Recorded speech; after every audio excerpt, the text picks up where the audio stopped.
একজন বৌদ্ধ ধর্মগুরু হয়েও আমি মহামানব গৌতম বুদ্ধ, আপনারা অনেকে নাম শুনে থাকবেন, যে মহামানব গৌতম বুদ্ধ যীশুখ্রিস্টের জন্মের প্রায় 600 বছর আগে এই ভারতবর্ষে সাম্যবাদ প্রতিষ্ঠা করেছিলেন।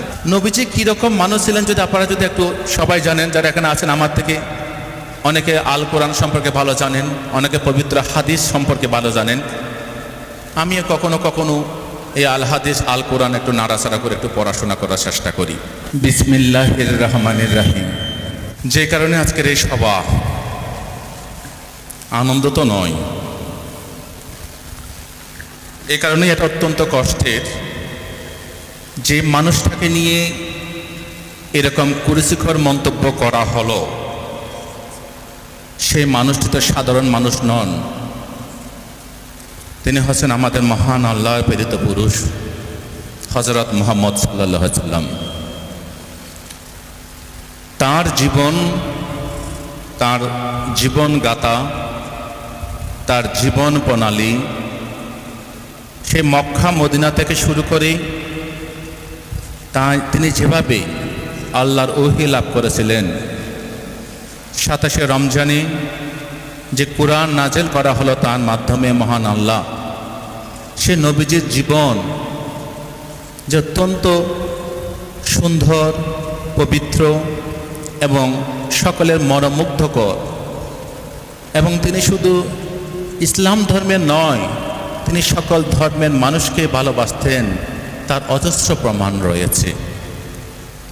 সেরকম মানুষ সম্পর্কে মন্তব্য করা, তাকে ছোট করার চেষ্টা করা, তার সম্পর্কে কুরুচিকর মন্তব্য করা, এটা শুধুমাত্র মুসলিম সমাজের উপর আঘাত নয়, এটা আমরা যারা ভারতবর্ষের সাধারণ মানুষ আছি, যারা সম্প্রীতির মানুষ আছি, যারা আমরা বিশ্বাস করি ভারতবর্ষে যতটুকু অধিকার হিন্দুদের রয়েছে ততটুকু অধিকার রয়েছে মুসলমানদের, সে মানুষগুলোর কাছে অত্যন্ত কষ্টের, অত্যন্ত বেদনার।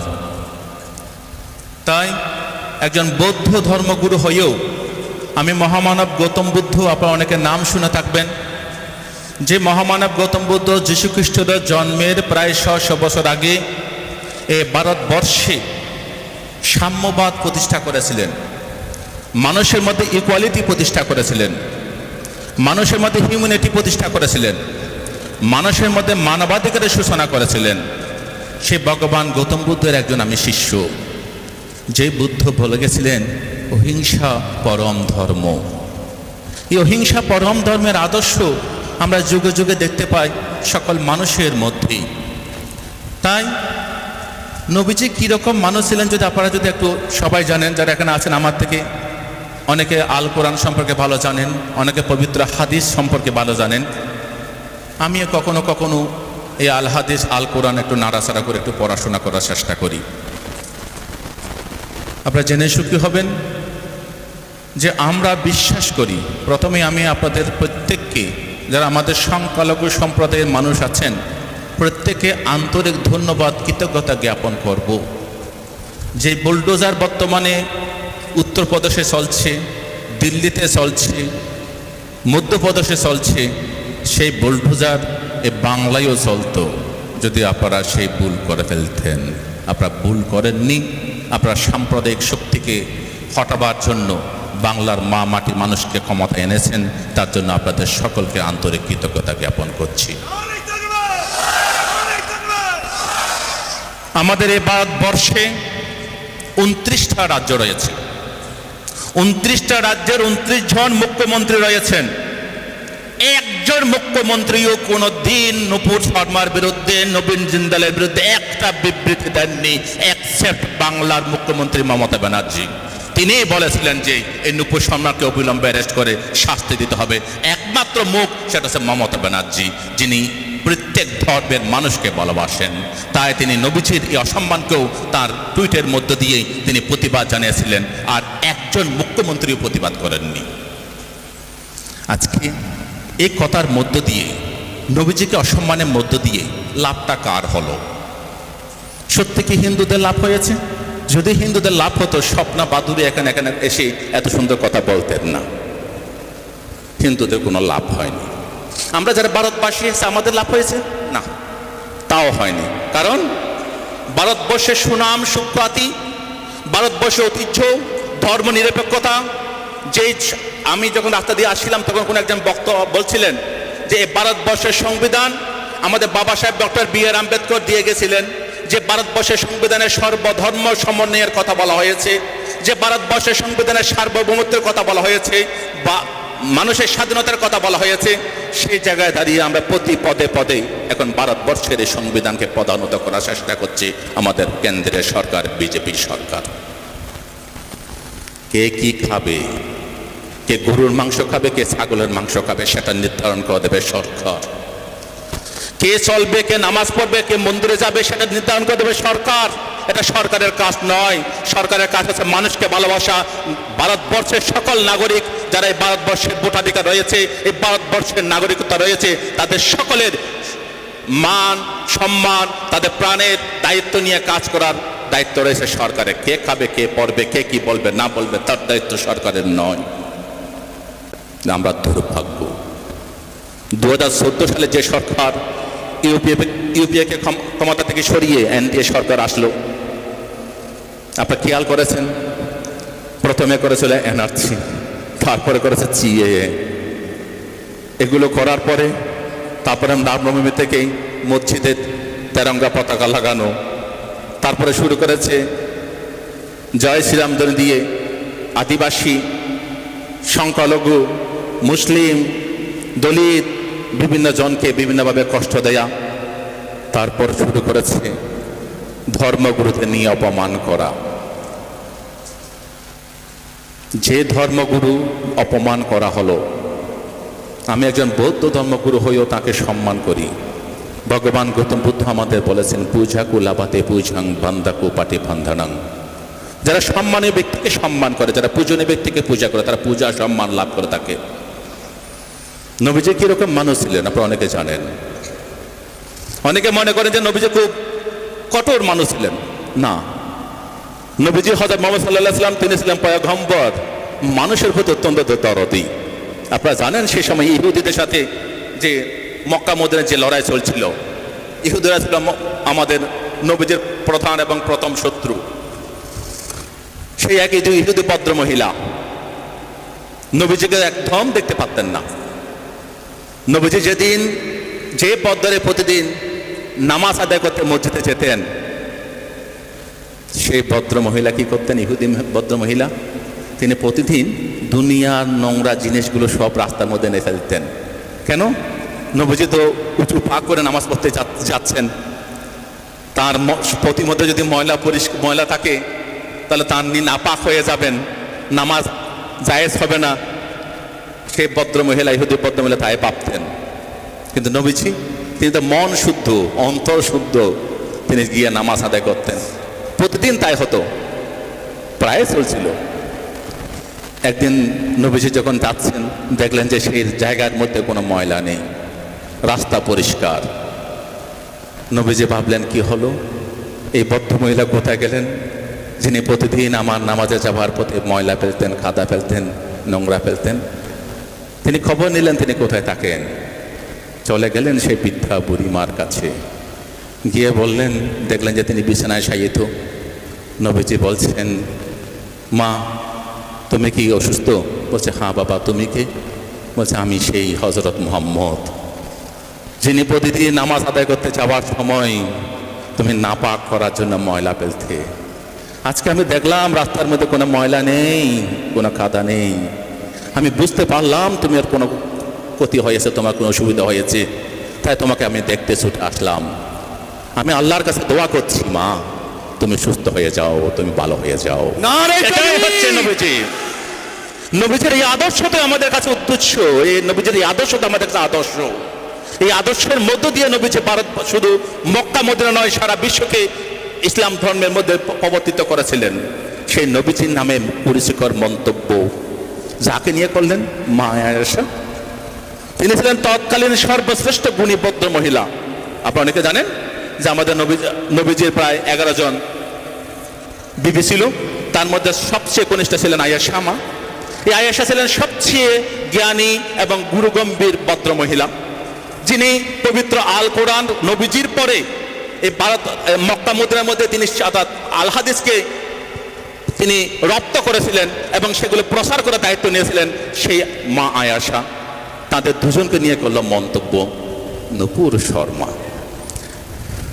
একটু গভীর করে ভাবুন, যারা বুদ্ধিমান আছেন একটু গভীরভাবে ভাবুন, কেন এটা হলো?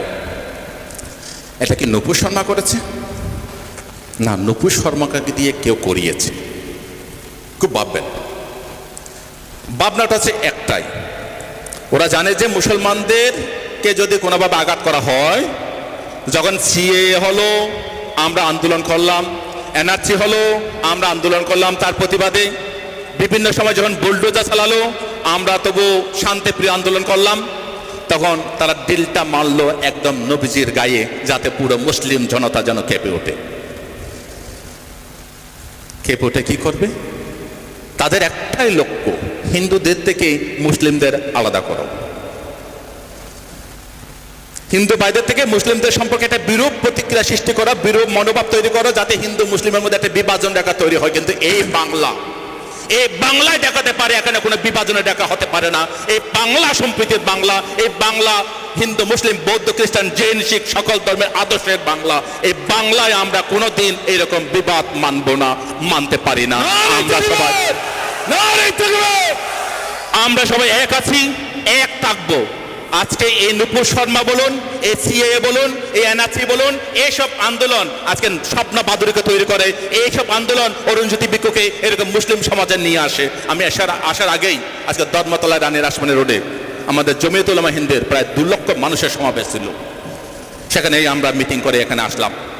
তো এই আন্দোলন আপনাদেরকে অবশ্যই করতে হবে, এটা কিন্তু শেষ নয় মুসলিম ভাই বোনেরা, এটা কিন্তু শেষ নয়।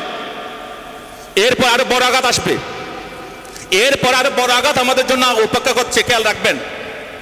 কিন্তু কখনো কোনো অবস্থায় যারা নবীজিকে ভালোবাসেন, যারা আল হাদিসকে ভালোবাসেন, যারা আল কোরআনকে ভালোবাসেন, তারা কখনো আইন হাতে তুলে নেবেন না, শান্তিভাবে শান্তিপ্রিয়ভাবে আন্দোলন করবেন। কখনো ভাববেন না যে আপনাদের থেকে যারা গাড়ি করে যাচ্ছে সেই মানুষগুলো আলাদা, তারা ভাববেন সবাই আল্লাহর প্রেরিত পুরুষ, তারা আমাদের ভাই। তাই কোনো গাড়ি ভাঙা, কোনো থানাতে আগুন দেওয়া, কোনো গাড়িতে আগুন দেওয়া, এই কাজ কখনো করতে যাবেন না। আপনারা যারা এখানে আছেন, যারা আজকে এখানে প্রায় কয়েক হাজার মানুষ আছেন, আপনারা প্রত্যেকে এক একজন আল্লাহর মেসেঞ্জার হন, নবীজির মেসেঞ্জার হন, আল হাদিসের মেসেঞ্জার হন, আল কোরআনের মেসেঞ্জার হন। আমাদের একটাই লক্ষ্য, আমাদের নবীজির বিরুদ্ধে যে আন্দোলন, যে কুরুচিকর মন্তব্য হয়েছে, আমরা তার অবশ্যই প্রতিবাদ করব, তাকে আমরা ধিক্কার জানাবো, তাতে আমরা বিক্ষোভ করব। যতক্ষণ নূপুর শর্মা এবং নবীন জিন্দাল গ্রেপ্তার না হবে, ততক্ষণ আমাদের আন্দোলন শান্তিপ্রিয়ভাবে সারা বাংলা নয়, সারা ভারতবর্ষে নয়, সারা বিশ্বের মধ্যে চলছে, এই আন্দোলন চলবে। কিন্তু ভাইয়েরা সবসময় মাথা রাখবেন যে আমরা কখনো অশান্ত হব না, আমরা কখনো ভাঙচুরের রাস্তায় যাব না। সেই দিন যখন আসবে তখন ডাক আসবে, যেদিন জিহাদ ঘোষণা হবে সেদিন নামবেন, এখন নয়, এখন সময় নয়। আমাদেরকে মাথায় রাখবেন যে আমাদের হিন্দু মুসলিমদের মধ্যে আলাদা বিভাজন রেখা তৈরি করে 2024 ইলেকশন জেতার পায়তারা করছে এই সরকার। 2024 ইলেকশন যখন সামনে আসছে, তখন এইরকম কাণ্ডগুলো ঘটায়। আপনারা খেয়াল করবেন, প্রতিবার ইলেকশন আগে এরকম কাণ্ড ঘটাবে, হিন্দু মুসলিম আলাদা করে হিন্দু ভোটগুলোকে এককাট্টা করার চেষ্টা করবে। তাই আপনারা সবসময় চেষ্টা করবেন। নবীজি কি করতেন? আপনাদের আজকে নবীজির জন্য আমরা গলা ফাটাচ্ছি, সেই নবীজি কিরকম মানুষ ছিলেন, তিনি কি করতেন? তার রাস্তায় যখন কাঁটা ফেলা হতো, তিনি কাঁটা বিশেষ সরিয়ে দিতেন। তিনি কারো রাস্তায় কোনোদিন কাঁটা হয়ে দাঁড়াননি। তিনি কি বলেছেন? তিনি বলেছেন যে তোমার প্রতিবেশী, তিনি ইহুদি হতে পারে, তিনি কুরাইশ হতে পারে, তিনি নন মুসলিম হতে পারে, কিন্তু তোমার প্রতিবেশী যদি না খেয়ে ঘুমিয়ে থাকে, তুমি যদি খাও, সেটা তোমার জায়েজ হবে না। কত বড় কথা যে তুমি তোমার প্রতিবেশীকে ভালোবাসো, তোমার প্রতিবেশীর প্রতি তুমি সম্মান করো। এই রকম কথাগুলো নবীজির মুখ থেকে বেরিয়েছিল। আপনারা জানেন, একদিন এক ইহুদির লাশ নিয়ে যাওয়া হচ্ছিল। হযরত মুহাম্মদ সাল্লাল্লাহু আলাইহি সাল্লাম তিনি দেখতে পেলেন যে একটা লাশ যাচ্ছে। নবীজি পথে দাঁড়ালেন, তাকে তার জন্য আল্লাহর কাছে দোয়া করলেন। তখন তার যারা সখী ছিল, যারা সহচর ছিল, তারা বলছেন, নবীজি, হযরত মুহাম্মদ আপনি এটা কি করছেন? এতে বিধর্মী লাশ, আপনি বিধর্মীর জন্য এটা কেন করছেন? তখন নবীজি বলেছিলেন যে এও একজন মানুষ, একজন মানুষ, মানুষ হিসেবে তার মঙ্গল কামনা করা, দোয়া করা আমার কর্তব্য। আমি সেই দোয়া করছি। তিনি হতে পারে ইহুদি, তিনি হতে পারেন নন মুসলিম। তো সেই রকম আমাদের নবীজির প্রতি যদি অসম্মান করা হয়, কুরুচিকর মন্তব্য করা হয়, তাহলে আমরা কখনো চুপ থাকতে পারি না। এটাই মাথায় রাখবেন। এই বাংলায় আমরা হিন্দু, মুসলিম, বৌদ্ধ, খ্রিস্টান, জৈন, শিখ আমরা একতাবদ্ধ হয়ে আছি, একতাবদ্ধ হয়ে থাকব। আমরা এই যে আপনার গত বছর এবং এই বছর পরপর 3 বছর আমরা আমার টালিগঞ্জ বুদ্ধ মন্দিরে রমজান মাসের আমি রোজার ব্যবস্থা করেছি। এই বছর 2বার করেছি রোজা, অর্থাৎ ইফতার যারা করেছে, রোজা যারা রেখেছে তাদের ইফতার খাইয়েছি আমি। ইফতার আমিও নিজেও আমাদের এই ইফতারের বিভিন্ন জায়গায় সামিল হয়েছি। আপনারা দেখতে পাবেন এই বাংলায় যে সম্প্রীতি রয়েছে এটা কিন্তু সারা ভারতবর্ষে কোথাও পাবেন না, তেমন নেই। বাংলায় একটাই মুখ আছে।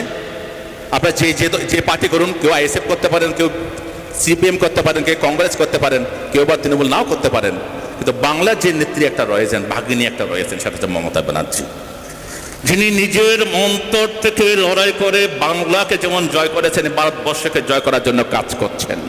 এবং এই বাংলায় শান্তি, সম্প্রীতি, হিন্দু মুসলিম যেন ভাগাভাগি না হয় তার জন্য কাজ করে যাচ্ছেন। অন্তত তার প্রতি দায়িত্বপরায়ণ হয়ে আপনারা কখনো ভাঙচুরের রাস্তায় যাবেন না, কখনো আপনারা কারো ক্ষতি করার চেষ্টা করবেন না। নবীজিকে ভালোবেসে, নবীজির আদর্শের মানুষ যারা আমরা, আমাদেরকে সবাইকে নিয়ে একত্র হয়ে, একতাবদ্ধ হয়ে আমাদেরকে কাজ করতে হবে। তাহলে দেখবেন আল্লাহ তাআলা আমাদের সকলকে দোয়া করবেন। আমাদের যে আবদার, আমাদের যে আবেদন, আমাদের যে প্রার্থনা, সেটা আল্লাহ তাআলা ইনশাআল্লাহ কায়েম করে দেবেন। আপনারা সকলে সেইভাবে তৈরি থাকবেন যে এইরকম সম্প্রীতি, ভালোবাসা, প্রেম, এগুলোর মধ্য দিয়ে আমরা মানুষকে জয় করব। ভগবান গৌতম বুদ্ধ তাই বলেছিলেন, আক্ষুদে না চিনে কোধাং অসাধুং সাধুনা চিনে জিনে কাদারিয়াং দানে না সাচ্ছে না আলিকা বাদে না। যে ভগবান গৌতম বুদ্ধ বলছে, হিংসা দ্বারা হিংসাকে জয় করা যায় না, ভালোবাসা, প্রেম, মৈত্রী দিয়ে হিংসাকে জয় করতে হয়। আসুন নূপুর শর্মা এবং নবীন জিন্দালকে তাদের এই গুরুতর অপকর্মের জন্য আমরা আল্লাহর কাছে দোয়া করব, ভগবান গৌতম বুদ্ধের কাছে প্রার্থনা করব, আমরা শ্রী শ্রী রামকৃষ্ণ দেবের কাছে আমরা উপাসনা করব, যাতে এই বাংলা তথা এই ভারতবর্ষে এবং বিশ্বের মধ্যেই কোনো ধর্মগুরু যেন অসম্মান, অপমান না হয়। আজকে দেখতে পাচ্ছেন আমেরিকা পর্যন্ত গতকাল ভারত সরকারকে সতর্ক করেছেন যে ধর্ম নিরপেক্ষতা নষ্ট হচ্ছে। হযরত মুহাম্মদ সাল্লাল্লাহু আলাইহি ওয়াসাল্লামকে নিয়ে যে বক্তব্য পেশ করা হয়েছে সেটা আমেরিকা থেকেও প্রতিবাদ জানানো হয়েছে, চীন থেকেও প্রতিবাদ জানানো হয়েছে। প্রায় 68টি দেশ প্রতিবাদ জানিয়েছেন, শুধু আরব কান্ট্রি নয়। তো এর মধ্য দিয়ে কি হচ্ছে, আমাদের সবার মাথা হেট করে দিচ্ছে এই সরকার, আমাদের সবাইকে মাথা নিচু করে দিচ্ছে। ভারতবর্ষে যে একটা সুনাম, একটা সুযশ, একটা সুখ্যাতি ছিল, এই বিজেপি সরকার সবার মাথা নত করে দিচ্ছে। বিশ্বের কাছে ভারতবাসীর মাথা হেট করে দিচ্ছে। তাদের যে বিভাজন নীতি, তারা যে হিন্দু মুসলিমের নীতি নিয়ে হিন্দুদেরকে তুলে ধরে এটাকে হিন্দুস্তান করার চেষ্টা করছে। আমরা এই ভারতবর্ষকে হিন্দুস্তান চাই না, আমরা এই ভারতবর্ষকে ভারত হিসেবে চাই, ভারতবর্ষ হিসেবে চাই। সেই আবেদন জানিয়ে আমরা নবীজির প্রতি যে অপমান, যে কুরুচিকর মন্তব্য করা হয়েছে তার তীব্র ধিক্কার জানিয়ে নূপুর শর্মা এবং নবীন জিন্দালের অবিলম্বে গ্রেপ্তারির দাবি জানিয়ে তাদের দৃষ্টান্তমূলক শাস্তির আবেদন করে আপনাদের সকলকে শান্ত, সম্প্রীতি এবং ঐক্যতা বজায় রেখে বিক্ষোভ প্রদর্শনের আহ্বান জানিয়ে আজকে উলামা পরিষদ মিনাকা ব্লক থেকে যেই বিক্ষোভ সমাবেশ এখানে করা হলো, আমাকে যারা এখানে আসার জন্য আমন্ত্রণ জানিয়েছেন, আমাদের গিয়াসউদ্দিন থেকে তাজউদ্দিন ভাই, আমাদের শফিকুল ইসলাম, তাদের সকলকে আমার কৃতজ্ঞতা জানিয়ে আপনারা যারা আমার প্রিয় ভাইয়েরা আছেন, বোনেরা আছেন, আপনারা প্রত্যেকেই সম্প্রীতির জন্য কাজ করবেন, শান্তিপ্রিয়ভাবে লড়াই করবেন। যেদিন আমাদের ডাক আসবে সেদিন রাস্তায় নামতে হবে। কিন্তু এখন যদি আমরা রাস্তায় নেমে পড়ি তাহলে 24-এ কিন্তু ওরা জিতে যাবে। ওদের একটা টার্গেট 2024 পার হওয়া, আবার 2024-এ ক্ষমতায় আসা। ক্ষমতা আসতে গেলে বিভাজন করতে হবে। তাই আমাদের সকলকে সতর্ক থাকতে হবে যাতে আমরা যেন কোনো বন্ধুকে না হারাই, কোনো হিন্দু যেন আমাদের থেকে সরে না যায়, কোনো বৌদ্ধ, খ্রিস্টান, জৈন, শিখ তারা যেন মুসলিমদের থেকে সরে না যায়। আমাদের যে মেলবন্ধন, আমাদের যে ঐক্য, আমাদের সম্প্রীতি সেটা যেন বজায় থাকে, তার অনুরোধ জানিয়ে আমার বক্তব্য শেষ করছি। আমি আল্লাহ তাআলার কাছে প্রার্থনা করি আপনাদের সকলের যে আবেদন, আল্লাহ তাআলা সেটা মকুব করুন, সেটা আমাদের সকলকে দিন। এবং নূপুর শর্মা এবং নবীর জিন্দালের অবিলম্বে গ্রেপ্তারের দাবি জানিয়ে আমার বক্তব্য শেষ করছি। উপরের থেকে ভালো থাকুন। নারে তাকবীর, নারে তাকবীর।